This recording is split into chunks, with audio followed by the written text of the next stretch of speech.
Merci.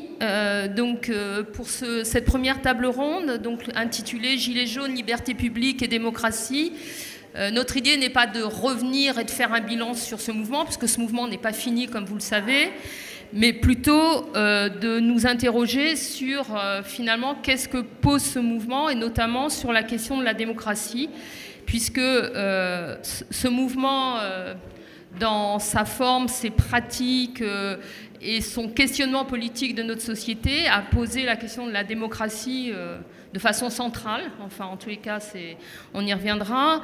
Et en tous les cas, la question aussi des libertés publiques, puisque ce mouvement a connu et connaît une répression extrêmement importante, qui évidemment n'est pas complètement nouvelle, mais ça on y reviendra avec Vanessa.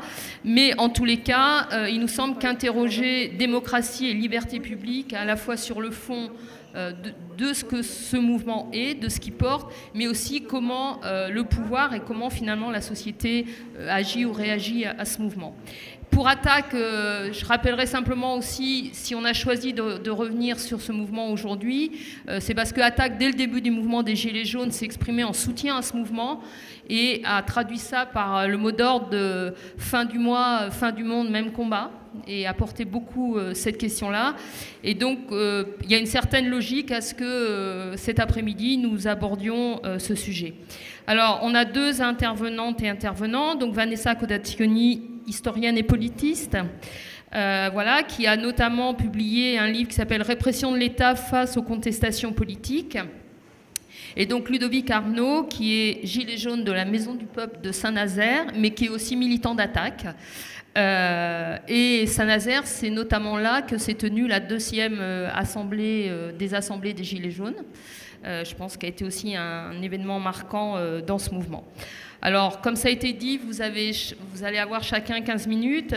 La proposition, c'est de démarrer par Ludovic et effectivement, peut-être de revenir avec lui sur comment ce mouvement pense, pose et organise la question de la démocratie. Donc, Ludovic, tu as 15 minutes. Merci. 15 minutes, c'est cool.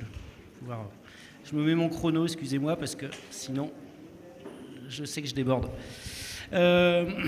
Juste un petit mot pour dire d'où je parle pour vous parler ici pendant 15 minutes. Donc je vais parler en mon nom personnel, c'est-à-dire que ce que je vais vous livrer n'est pas le fruit d'une réflexion collective de mon groupe local, et je vais parler en mon nom personnel avec une triple casquette. Donc effectivement, j'étais membre actif, très actif de la Maison du Peuple des Gilets jaunes à Saint-Nazaire. Mais je suis un vieux militant, ça fait 20 ans que je milite notamment avec Attac.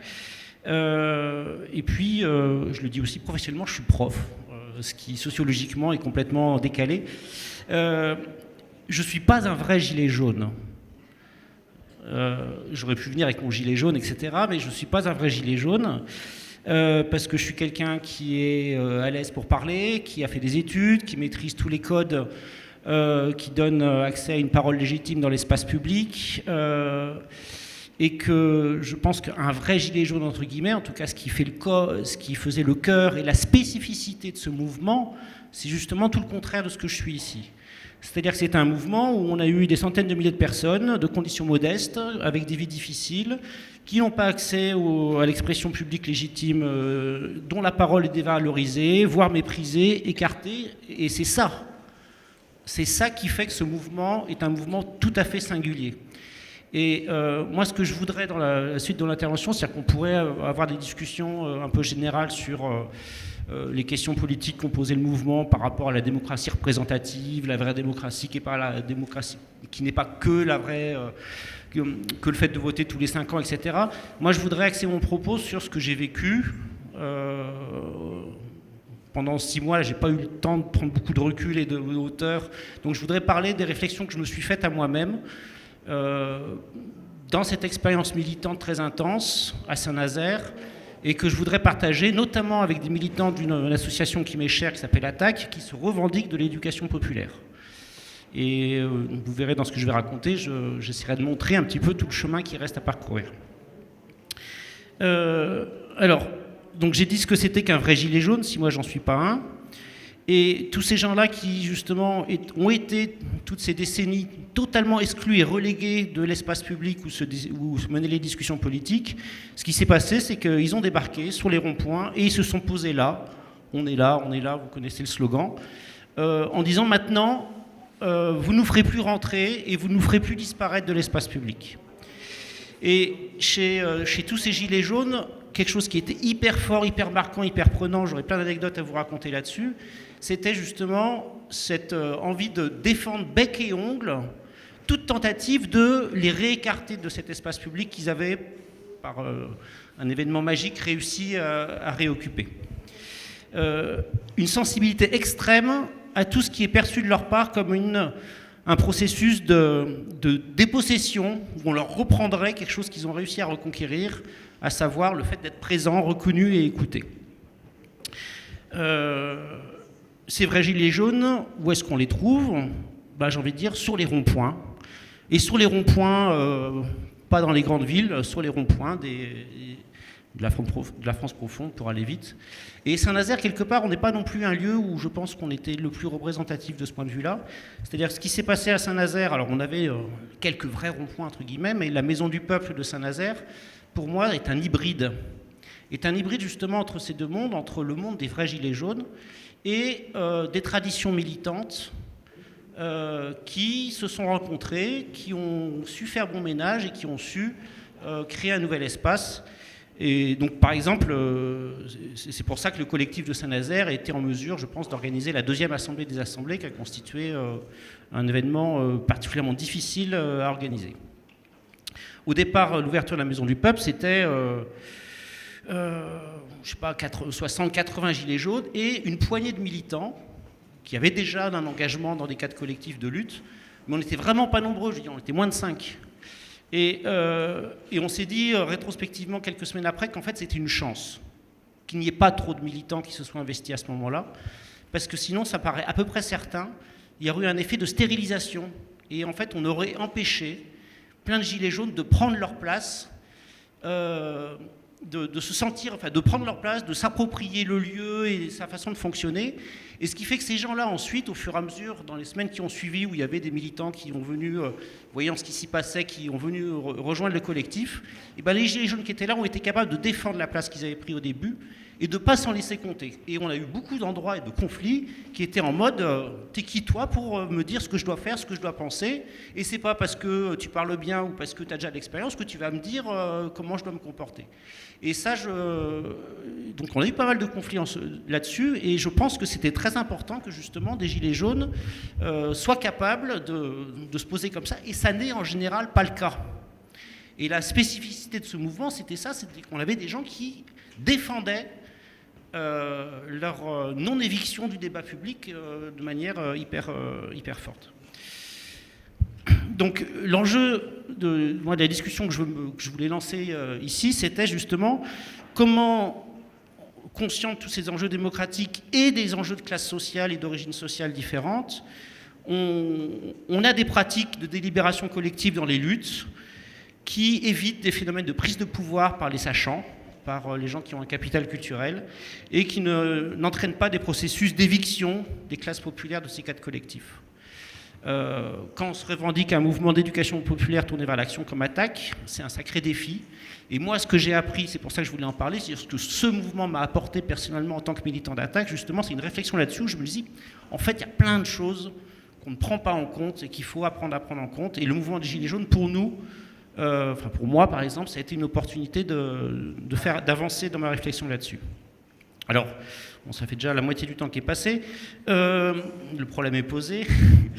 Les premières AG, pour aller vite, imaginez les premières AG, 60-80 personnes qui se rassemblent pour décider les premières actions.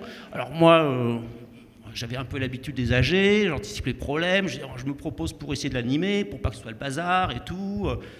Bon, au bout de 5 minutes, je suis allé me rasseoir dans un coin, il y avait 10 personnes au milieu, c'était celui qui gueulait le plus fort donc c'était un joyeux bordel. C'est pas grave, il fallait en passer par là, il fallait en passer par un moment où tout le monde puisse vider son sac, où tout le monde ait l'impression de pouvoir parler, avant que, petit à petit, d'AG en AG, la nécessité de ne pas se couper la parole, matérialisée par un bâton de parole, la nécessité de structurer un peu un déroulement avec différentes phases dans l'Assemblée générale. Ces trucs-là ont fini par se mettre en place, mais pas comme des choses qu'on est venu calquer, mais comme des apprentissages de l'Assemblée qui, ressentant un besoin, fait évoluer ses pratiques. Une anecdote, par exemple, là-dessus, une des gilets jaunes importantes chez nous, dans une AG où c'était le bordel, où c'était l'engueulade, etc., un moment a dit « mais calmez-vous, il s'agissait de prévoir une action pour le lendemain, ok, on va peut-être se tromper, il n'y a pas un qui a raison contre un autre, c'est pas l'enjeu de la discussion qu'on a n'est pas d'imposer le point de vue le plus pertinent. Demain, on va faire un truc, ce ne sera pas parfait, mais quand on se revoit demain soir, on va pouvoir en reparler et l'améliorer. » Le fait qu'elle ait dit ça a tout de suite fait tomber la pression dans l'Assemblée générale. Les engueulades ont cessé. Elle s'est fait applaudir. Il y a eu un applaudissement spontané de plein de gens. Et on a continué. En ayant compris et appris quoi ? Qu'en fait, qu'on peut se tromper et que c'est comme ça qu'on apprend. Le bâton de parole, le droit à l'erreur, le fait de rechercher des consensus et pas d'arbitrer entre les uns et les autres. Donc voilà des choses qui petit à petit ont été apprises dans les processus d'Assemblée générale et qui faisaient qu'au bout de quelques semaines, on avait envie de dire tous ensemble qu'à la Maison du Peuple, on a une pratique démocratique d'Assemblée où chacun écoutait et où on décide ensemble. Chacun écoutait, on décide ensemble, c'était ça notre slogan. Et qu'on brandissait très fièrement. Parce que ce qu'on avait constaté, moi c'est un truc qui m'a vraiment frappé hyper fort, c'est que les gens qui s'étaient rassemblés à la Maison du Peuple, c'était d'une extraordinaire hétérogénéité. On avait des anciens légionnaires qui avaient voté à extrême droite. Bon. Et en fait, ce qu'on arrivait à faire vivre dans les assemblées démocratiques, ce que les gens y vivaient, où chacun écoutait, on décidait ensemble, c'était pas des mots creux, mais c'était des choses dont les gens voyaient la réalité, ça avait un effet soudant d'engagement des gens dans le collectif qui était énorme. C'est-à-dire que toutes les différences devenaient secondaires par rapport au vécu qu'ils avaient de ce vécu démocratique. C'est pour ça que la question démocratique dans la lutte, moi j'en retire une conviction extrêmement forte là-dedans, c'est un des facteurs majeurs d'engagement des gens. Parce qu'ils se sentent exister, parce qu'ils se sentent écoutés, ils s'engagent et leur appartenance à la structure qui permet ça est plus forte que des divergences qui peuvent exister entre eux. Donc voilà, première phase.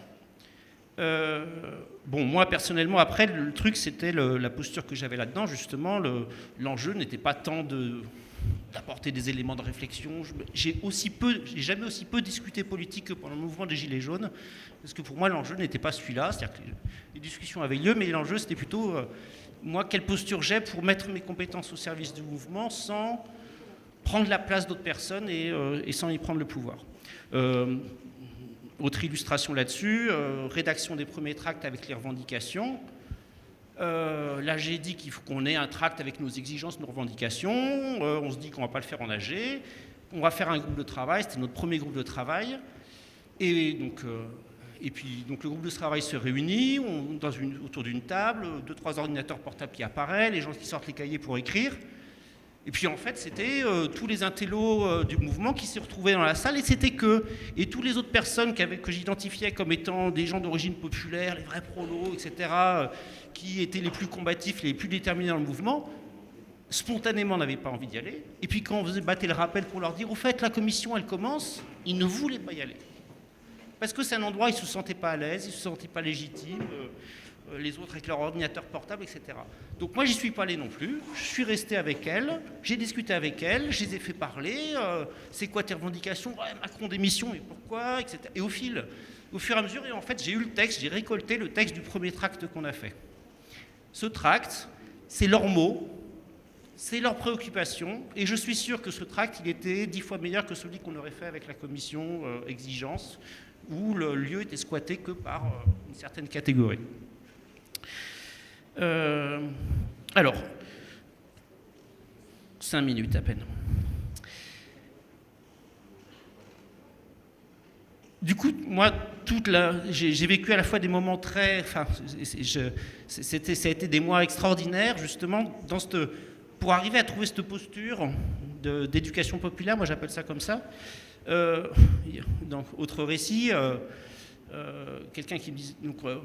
après une AG, on pensait aux actions. Moi, je disais, il faudrait faire ci, il faut contacter les journalistes, il faut faire ça, il faut imprimer le tract, Et là, il y a Cathy qui m'a dit tout de suite, mais stop Ludo là, nous on est des pauvres. Nous on ne sait pas faire ça, il faut que tu nous aides. Et dans le même temps, les gens qui disent, mais attends, tu ne vas pas faire les choses à notre place parce que c'est nous, on se prend en main, etc. C'est ça la contradiction pour moi sur laquelle, qui m'anime et qui fait que j'ai eu envie de venir vous parler aujourd'hui. Alors, donc tout ça, ça a été super et ce qui fait qu'à Saint-Nazaire, on a développé des pratiques d'assemblée populaire assez riches et assez intéressantes pour la lutte, et qui fait qu'on s'est retrouvé après Commercy à organiser la deuxième assemblée des assemblées.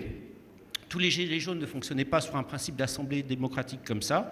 Il y a beaucoup de groupes de gilets jaunes qui fonctionnent, où il y a le référent du rond-point, et c'est un peu le chef du rond-point, etc.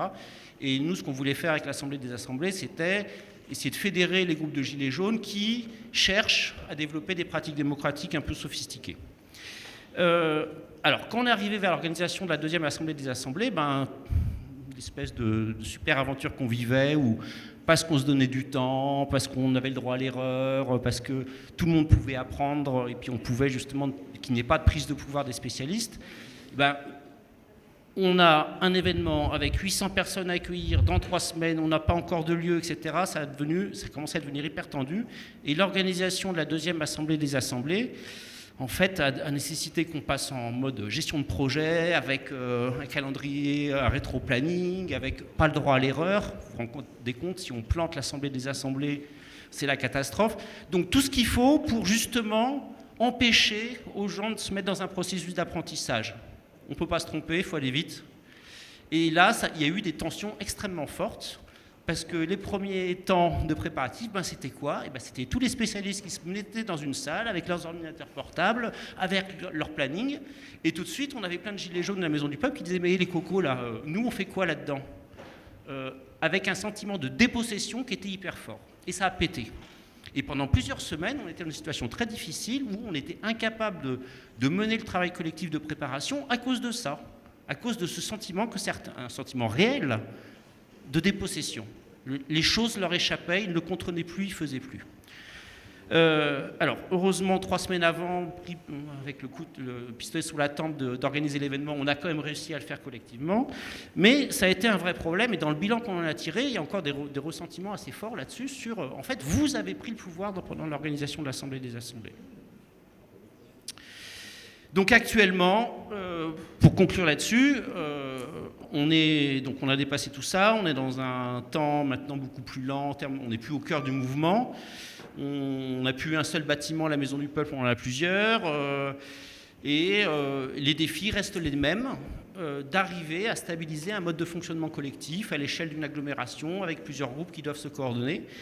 Et je pense qu'on est encore en train de se débattre avec tout ça, c'est-à-dire que globalement, les pratiques collectives de démocratie réelle qui n'excluent pas les classes populaires, c'est des choses qui doivent s'inventer, qui ne vont pas de soi du tout. Alors, et que ce n'est pas juste des outils qu'il faut venir appliquer et calquer, c'est aussi des rencontres de culture. Et nous, les sachants, il faut être hyper humble dans ce qu'on amène. Je prends juste un dernier exemple et j'aurai fini là-dessus. Des assemblées générales des habitants de la Maison du Peuple pour réguler un petit peu les conflits qu'il y avait. Une fille, Bac+5 en autogestion, qui avait fait tous les squats autogérés un peu partout, qui arrive et qui vivait là-bas et qui disait, qui voulait poser des choses de communication non violente. Quand tu parles comme ça, tu m'agresses, si tu as un problème à poser, tu essaies de le poser de manière un peu plus objective, il ne faut pas t'en prendre à moi. Et puis en face, les autres ont dit, mais attends, t'es gentil. Nous, quand on a un problème, on se gueule à bon coup dessus, puis après on se tape dans le dos, et puis c'est comme ça. Et tu es en train de venir me dire que cette façon de faire, qui est ma façon quotidienne dans mon quartier, il faut que je la remette sous le tapis ? Non, c'est pas possible. Donc il y a une rencontre entre des cultures qui permet d'inventer tout ça. Voilà, j'ai fini, on en reparlera. Merci beaucoup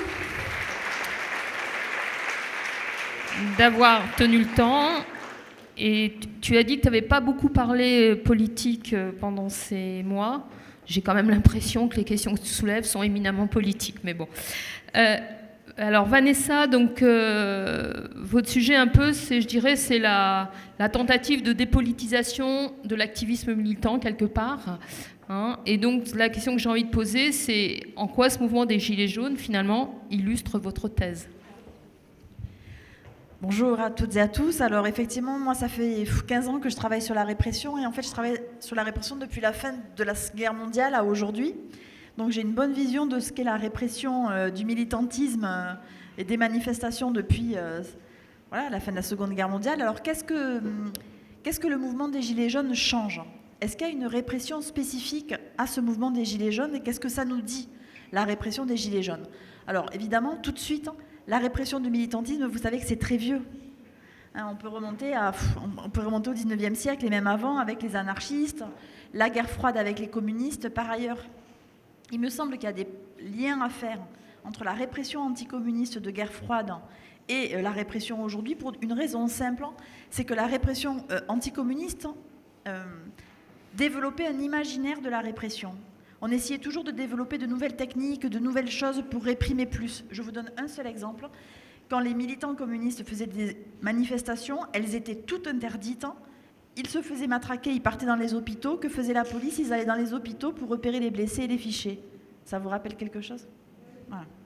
Donc je ferme la parenthèse, mais il y a des liens comme ça, je pense, à faire. De toute façon, la répression d'aujourd'hui, elle est évidemment héritée de plein de répressions passées.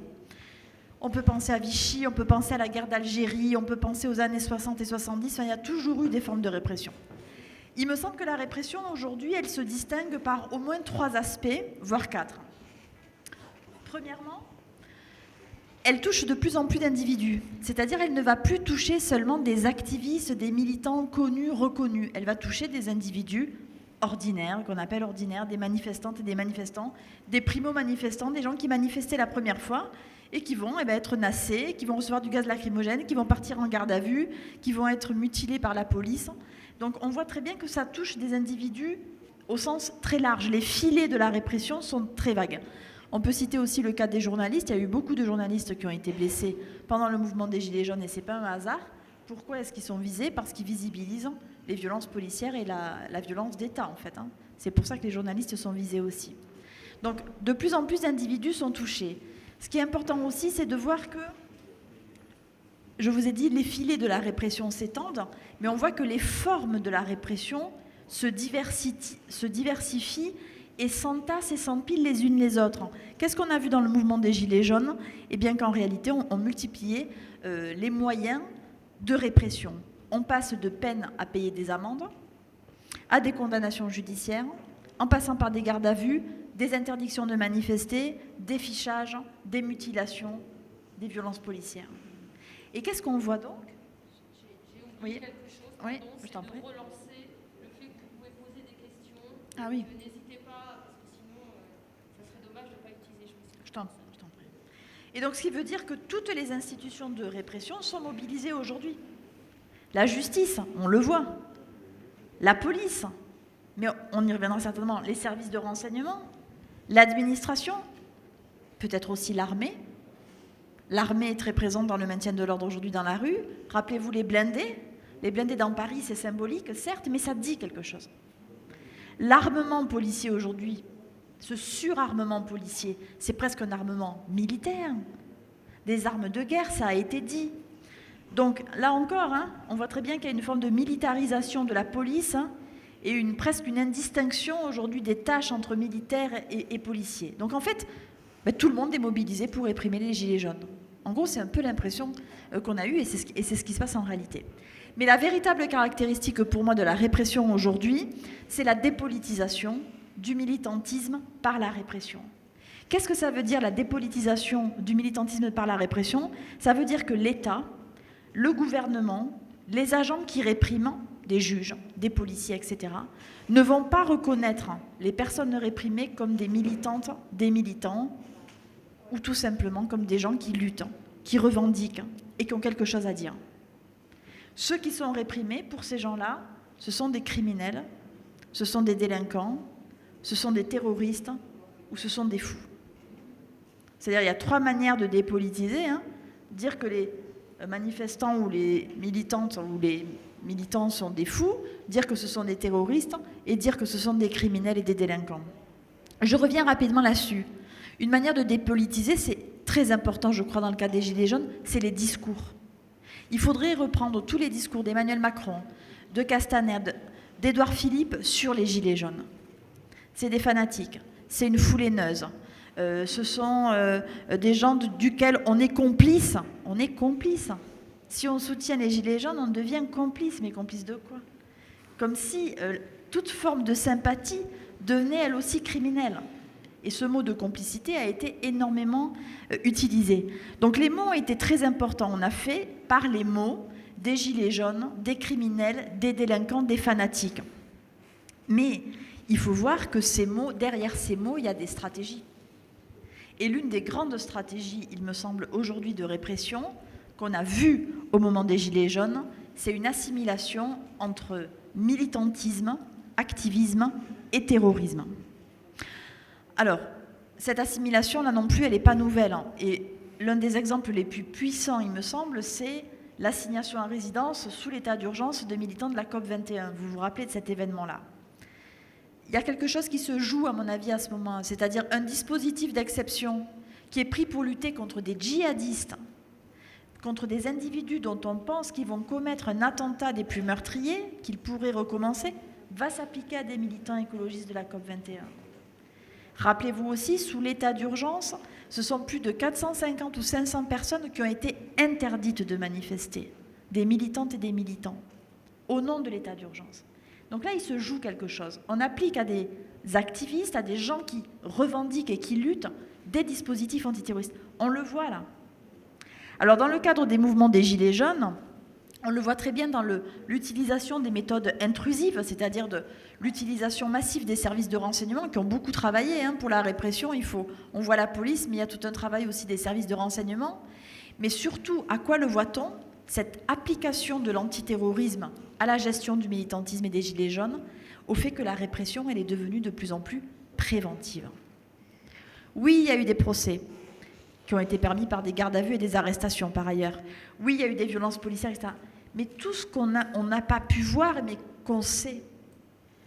Des gens qui sortaient à peine des trains ou des bus ou qui étaient en voiture et qui se faisaient déjà arrêter parce qu'ils avaient un gilet jaune et un casque dans leur coffre de leur voiture. Ils partaient au commissariat, ils partaient en garde à vue pour participation à un attroupement et puis parfois aussi détention d'armes, etc. Ça, c'est de la répression préventive. On ne peut plus manifester. Et il me semble que c'est ça aujourd'hui, l'une des caractéristiques centrales de la répression politique, c'est d'empêcher les gens de revendiquer quelque chose politiquement. C'est quoi l'antiterrorisme? C'est d'empêcher que des gens posent des bombes et commettent des attentats. C'est quoi la répression politique aujourd'hui? C'est empêcher que les individus luttent, défendent une cause, fassent passer des revendications et des mots d'ordre politique. Donc là, je crois qu'il y a quelque chose qui est très important qui se joue. Troisième manière, il y a le langage, il y a l'assimilation terrorisme, militantisme. Troisième manière que là aussi on peut apercevoir à travers le mouvement des Gilets jaunes, même si c'est moins flagrant, la pathologisation. C'est quoi la pathologisation? C'est de dire tout simplement que ces individus sont fous. Ou en tout cas que c'est pas normal ce qu'ils font, que c'est pas ordinaire, que ça va pas, c'est pas dans les clous. Alors ça peut passer par le langage, ce sont des fanatiques, c'est une foule haineuse, dixit Macron, ça c'est des mots, foule haineuse, qui pathologisent, qui psychologisent, mais ça peut aussi aller jusqu'aux examens psychiatriques, et ça peut aller jusqu'à l'internement, et il y a, je crois, au tout début du mouvement des Gilets jaunes, une gilet jaune qui a été internée dans un hôpital psychiatrique parce qu'elle avait insulté des policiers. Et donc, de temps en temps, comme ça, on va interner des militants. Ça, évidemment, ça, c'est pas massif, mais ça dit quelque chose, il me semble, du pouvoir. Quatrième et dernier élément de dépolitisation du mouvement des Gilets jaunes, c'est le cadre judiciaire. C'est-à-dire, il faut se poser deux questions. Dans quels tribunaux ils sont jugés? Comment est-ce qu'ils sont jugés? Et de quoi sont-ils accusés? Le cadre, le tribunal, beaucoup de Gilets jaunes ont été jugés en comparution immédiate. Ça, c'est quelque chose de totalement inédit dans le cadre d'un mouvement social. Tellement de comparution immédiate. La comparution immédiate, elle touche qui d'habitude? Des jeunes en situation d'exclusion sociale, des sans domicile fixe, des individus racisés, des précaires, dans 90% des cas. Là, on a eu une comparution immédiate massive, des comparutions immédiates massives. C'est quoi la comparution immédiate? Je ne sais pas si vous avez eu l'opportunité, la curiosité ou autre d'assister à une comparution immédiate, de Gilets jaunes notamment. c'est moins d'une demi-heure, c'est 29 minutes, on n'a même pas le temps, le gilet jaune n'a même pas le temps de dire quoi que ce soit, que c'est déjà fini. Par ailleurs, pour avoir assisté à certaines audiences, il n'est pas question de développer quoi que ce soit de politique.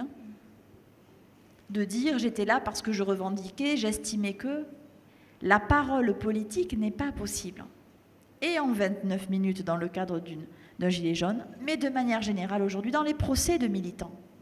Les procès de militants aujourd'hui sont dépolitisés. Il n'y a plus de parole politique. Les juges aujourd'hui ne reconnaissent pas qu'ils ont en face des individus qui ont quelque chose de politique à dire.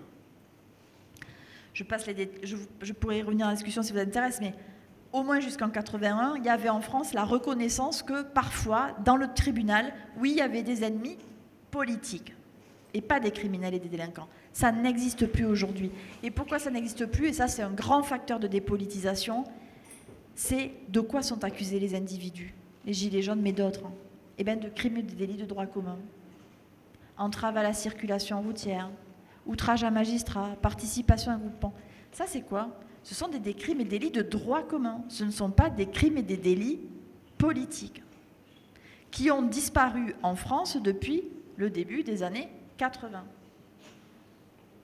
François Mitterrand et Robert Badinter ont voulu bien faire et ils ont dit on va traiter tout le monde de la même manière.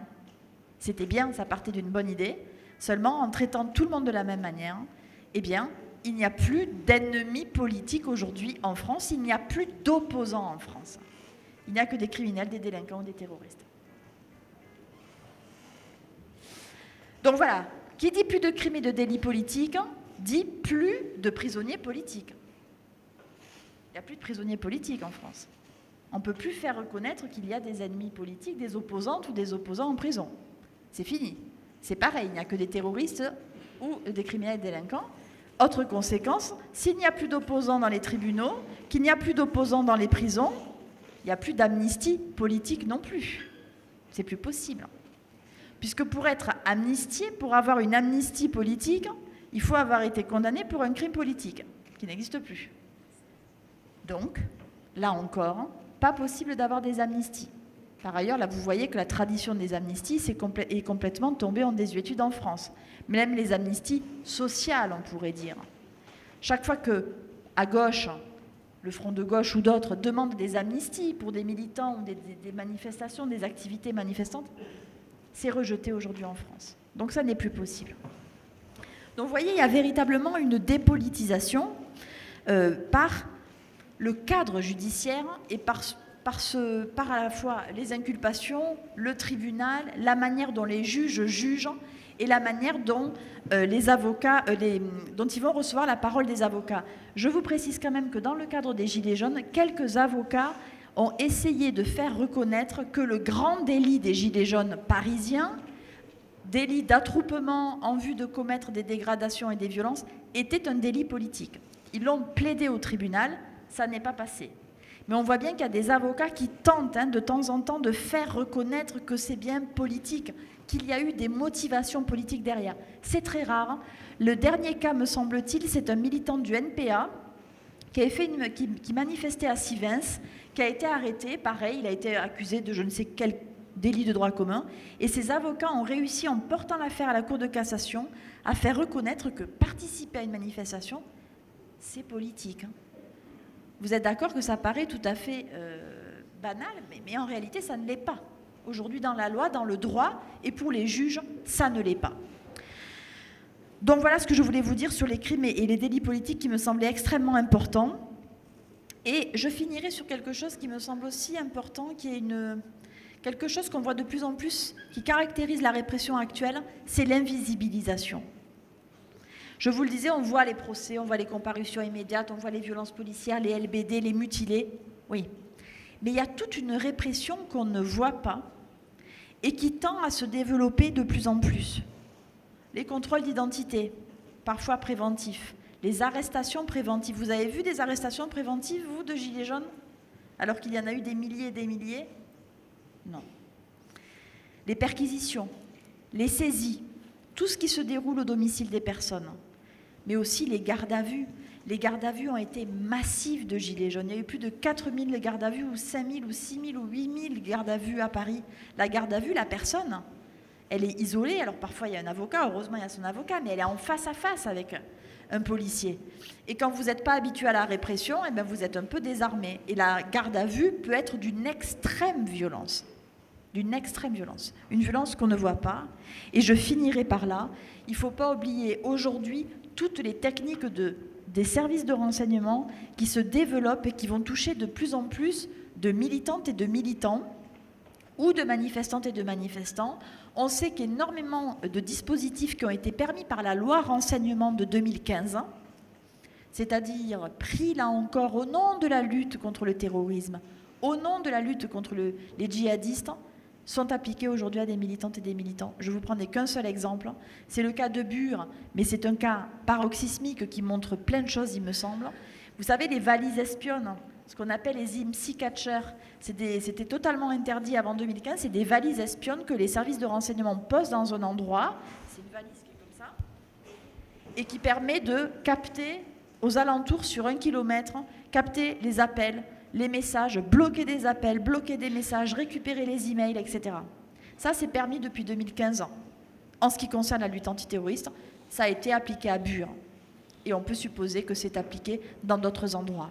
Et il y a énormément de choses qui sont en train de se développer, des services de renseignement, des méthodes très intrusives, et là encore qu'on ne voit pas, qu'on va appliquer à des gens qui ont des idées considérées comme illégitimes. Voilà, j'ai fini. Merci beaucoup, Vanessa. Donc, on a encore une quinzaine de minutes. Donc, j'ai quelques questions écrites qu'on m'a fait remonter là. Je vais vous les poser, puis je vais vous les dire, et puis je vous laisserai réagir. Il y a une première question qui est un peu peut-être où en sont les enquêtes de l'IGPN. Donc, peut-être ça, c'est plus Vanessa, j'imagine, que Ludovic. Deuxième question, a-t-on assisté à un durcissement de la répression au fur et à mesure de l'évolution du mouvement? En gros, est-ce qu'on peut noter comment cette répression a évolué en lien avec l'évolution du mouvement des Gilets jaunes? Alors là, il y a 3 questions, mais je pense il y a 2 questions qui, à mon avis, se ressemblent beaucoup. C'est quel lien entre répression, libéralisme, capitalisme et montée du fascisme? Et est-ce que le capitalisme, est-ce que l'autoritarisme et le fascisme sont constitutifs du capitalisme, quelque part? Bon, voilà. Comment réagir face à la répression? Bon. Voilà. Et alors, après, il y a 2 autres questions. C'est est-ce que la presse étrangère perçoit l'existence de prisonniers politiques en France ou une répression politique? En gros, est-ce qu'on a vu dans la presse étrangère le fait qu'on relèverait en France qu'il y a aujourd'hui une répression politique?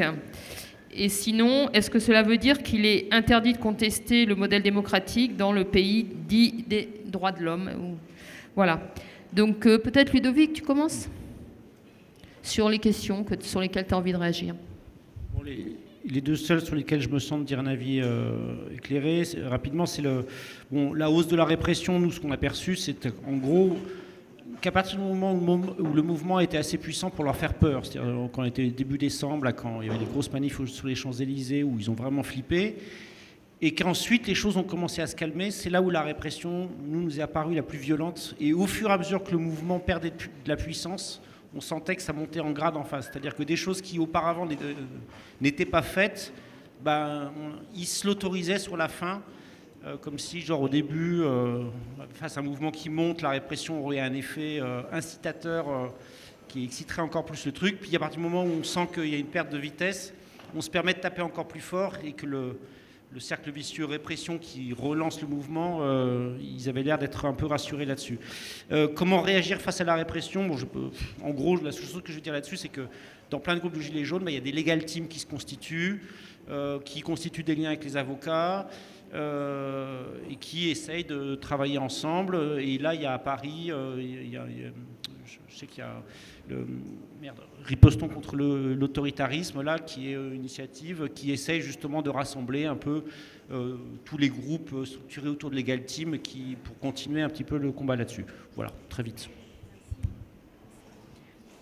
Oui, alors j'ai beaucoup de choses à dire sur l'IGPN. Alors il y a beaucoup d'enquêtes IGPN. Je crois qu'il y en a plus de 200 aujourd'hui. Il ne faut pas être optimiste, hein. Je le dis tout de suite. D'une part parce que l'IGPN sanctionne très rarement les policiers. Qu'est-ce que l'IGPN sanctionne? Ils vont sanctionner tout sauf des violences policières contre des individus, des manifestants dans la rue. Ce que va sanctionner l'IGPN, c'est quand le policier sort de son rôle. Par exemple, pour des cas de violence qui seraient commis dans la sphère privée, notamment, ou à l'extérieur du service. Du moment que le policier est en service, l'IGPN va considérer que la violence commise est légitime. En gros. Ça, c'est la première chose. Donc, historiquement, l'histoire nous montre qu'il ne faut rien en attendre. Ce qui nous montre qu'il ne faut rien en attendre, c'est la nouvelle directrice de l'IGPN qui vient d'arriver. Je ne sais plus comment elle s'appelle. Madame Julien, je crois, quelque chose comme ça. Les récentes déclarations laissent perplexe, voire plus. Elle a dit qu'il n'y avait pas de violence policière, en gros. Donc, il faut, à mon avis, absolument rien attendre. Il n'y a pas que l'IGPN en ce moment, il y a aussi l'institution judiciaire qui est saisie d'un certain nombre de plaintes. Et je ne sais pas si vous avez vu le tollé de la déclaration du procureur Rémi S disant que les policiers allaient être jugés au tribunal correctionnel s'ils avaient vraiment commis des violences. Bon, alors là aussi, qu'est-ce qu'on peut attendre de la justice? L'histoire montre là encore que les policiers auteurs de violences policières sont 1, rarement jugés, 2, quand ils le sont, ce sont des verdicts d'acquittement ou de clémence. Il y aura sans doute quelques policiers qui seront condamnés, parce qu'ils ne peuvent pas, et c'est trop, c'est ce qui s'est passé, c'est trop. On est la risée de tout le monde a dénoncé les violences policières, bon, mais ce sera des peines symboliques, du sursis, par exemple. Et des appels systématiques de tous les syndicats qui sont déjà vent debout et qui réclament des présomptions de légitime défense, c'est-à-dire en gros d'être innocentés du moment qu'ils font usage de leurs armes. Bon. Sur l'étranger, oui, on considère qu'il y a une répression politique en France à l'étranger. Seulement, je vous alerte sur le fait que tout ce que je vous ai raconté sur la dépolitisation de la répression, c'est partout ailleurs. Plus aucun pays ne reconnaît qu'il y a des opposants et des prisonniers politiques. Plus aucun.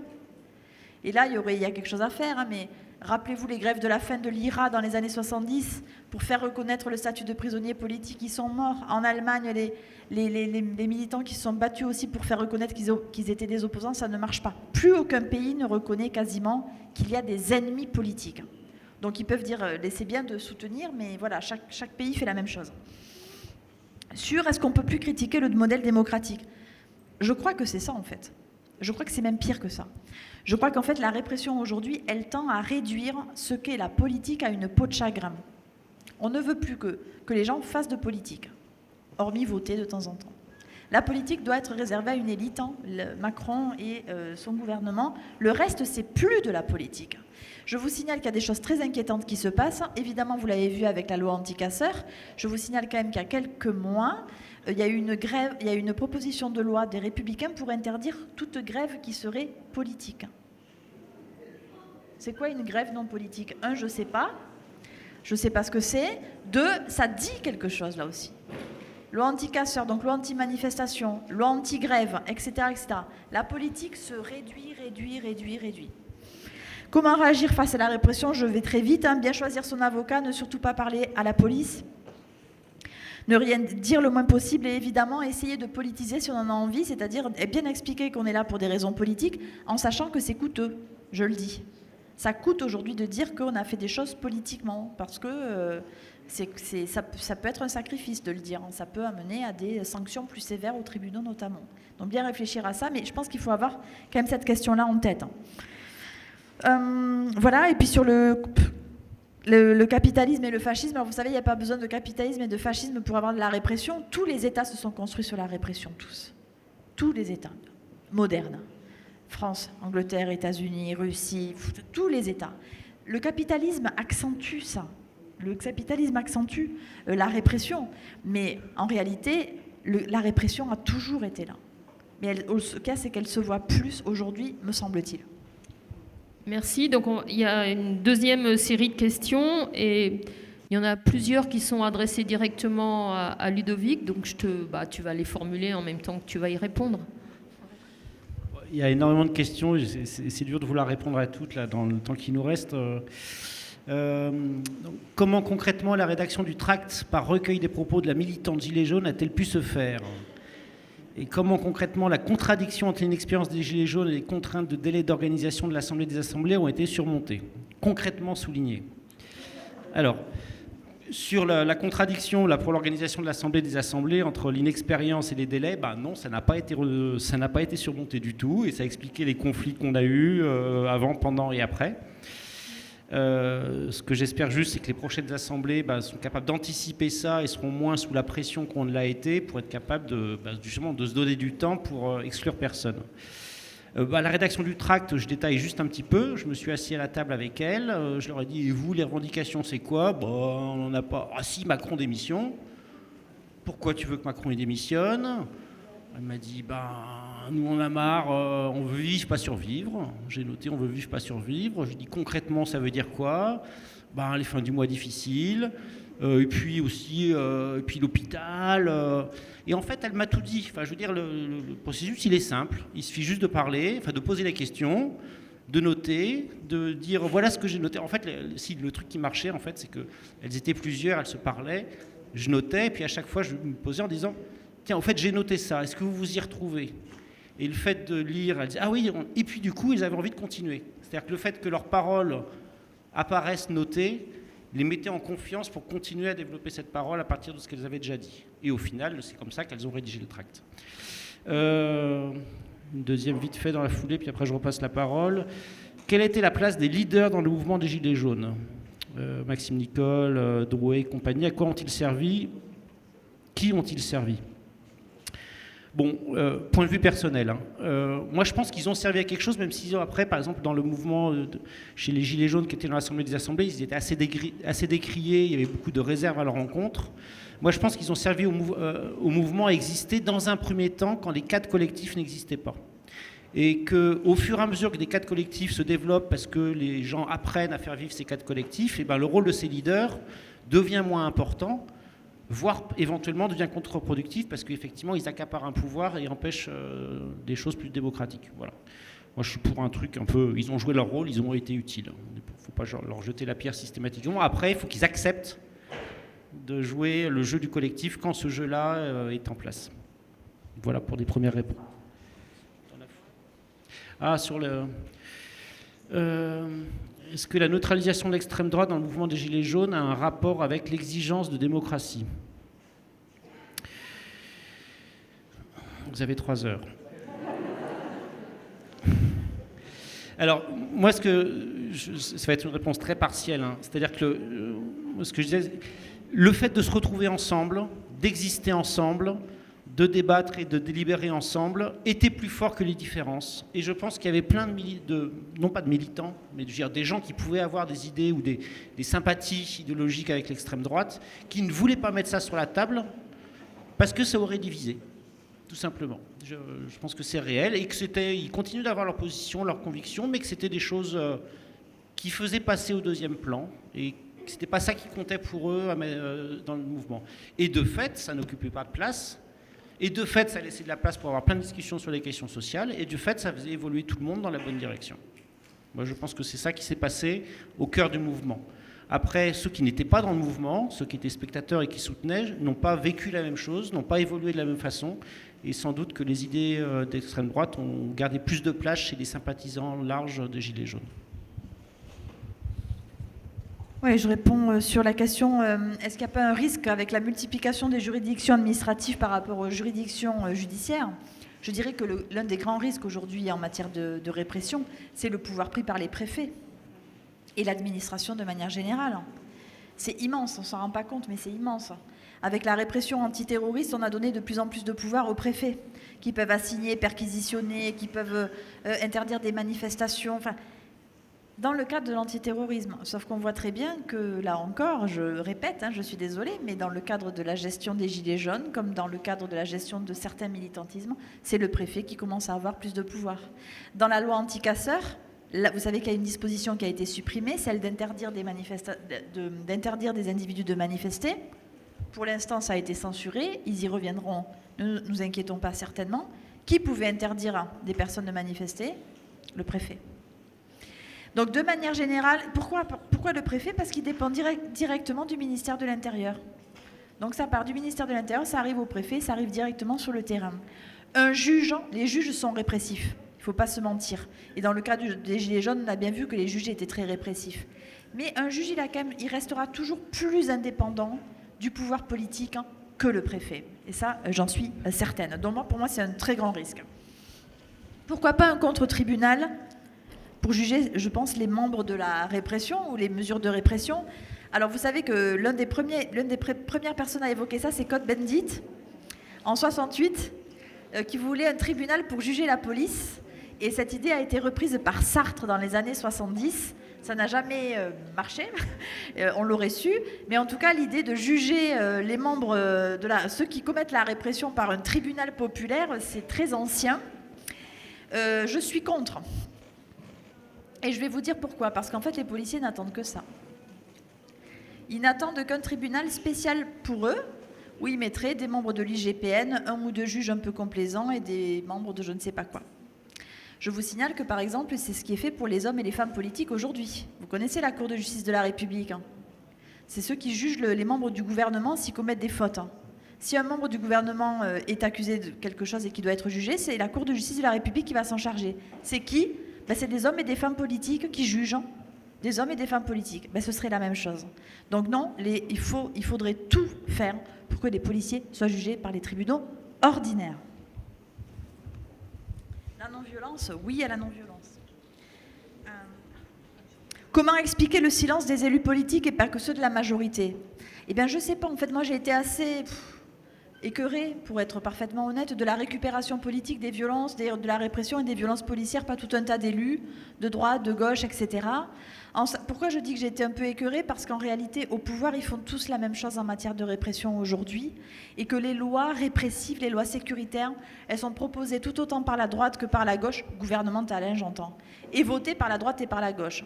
L'état d'urgence, c'était pas la droite, les assignations à résidence, c'était pas la droite, l'association de malfaiteurs appliquée à des militants, c'était pas la droite non plus. Bon, donc non, je trouve qu'au contraire, il y a eu beaucoup de dénonciations de la répression, autant de droite que de gauche, mais c'était des récupérations, pour moi, tout à fait politiques et un peu honteuses. La plainte de la France cette semaine à la Cour de justice internationale de La Haye, je ne le savais pas, plainte contre la France au sujet des violences policières, je pense qu'il faut suivre ça avec intérêt. Ça montre qu'on est la risée en matière de répression, ce qui est très inquiétant. Une autre question peut-être pour toi, Vanessa, c'est l'analyse des médias ouais. de la répression. Comment tu vois ça? Ouais.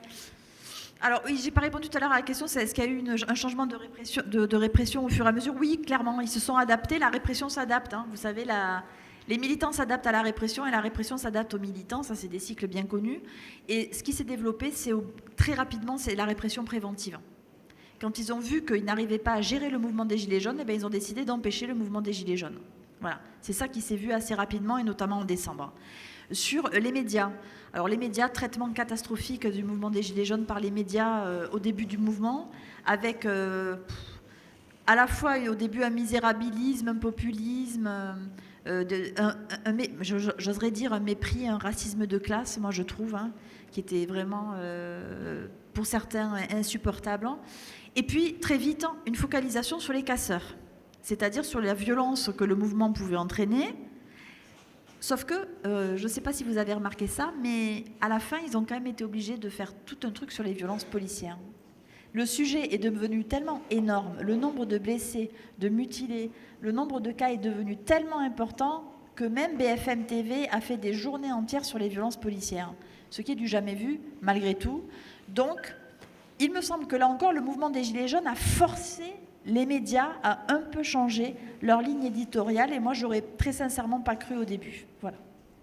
Merci. 2 minutes encore pour Ludovic, autour de 2 questions, toutes simples. Pourquoi les syndicats n'ont rien compris? Et à quoi servent les Black Blocs, alliés ou manipulateurs? Tu as 2 minutes. Et j'en prends 30 juste pour revenir sur les médias. Moi, je n'ai pas eu la même perception au début. Je trouve qu'au début, il y a eu beaucoup de complaisance des médias par rapport au mouvement, avec une forte on a donné beaucoup la parole à des Gilets jaunes, une parole qui n'existait pas. Et ça, je pense que c'est pas négligeable. Et je pense qu'au début, que les médias n'ont pas perçu l'ampleur de la subversion qui allait venir et qui, du coup, ils ont quand même pas mal ouvert l'antenne, plus qu'ils auraient, j'imagine, voulu le faire s'ils avaient vu la suite. Bon, sur les syndicats, en gros, sur les syndicats, moi, je vois deux choses. Il y avait des syndicalistes vexés qui... ouais, mais nous, ça fait des années que... Et puis là, d'un seul coup, vous débarquez de nulle part et puis vous nous aimez pas. Je le fais très vite, hein, que personne ne se vexe. Et puis après, j'ai aussi vu des syndicalistes, c'est un débat à la fête du Luma local avec un syndicaliste CGT d'Airbus qui disait, oui, mais nous, le problème, c'est que le syndicalisme, on n'existe plus que là où on a des salariés en poste fixe à 2 000 € par mois. Et les galères de fin du mois, nous, les syndicalistes, on ne connaît pas.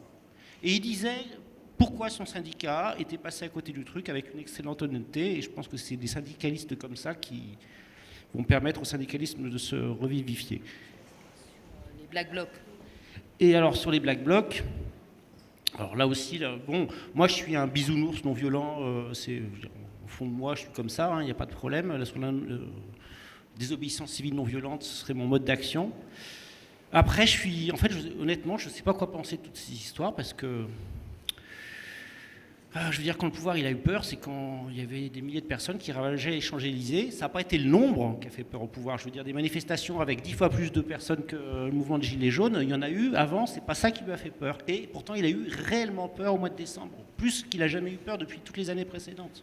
Donc, moi, j'en reste là-dessus, j'ai pas d'avis très tranché, etc. Moi, ce que j'ai retiré du combat sur la ZAD, c'était que plein de mouvements, de tactiques variées, allant du Black Bloc, hyper légaliste, avaient su agir ensemble. Et ce qui était marrant sur la ZAD, c'est que c'était un long processus que ces gens-là apprennent à faire des choses ensemble. Là, ce que j'ai trouvé génial dans le mouvement des Gilets jaunes, c'est que d'emblée, on était tous ensemble et avec cette diversité de modes d'action, d'emblée, on savait qu'on était ensemble et qu'on se serrait les coudes. Et on a gagné beaucoup de temps grâce à ça.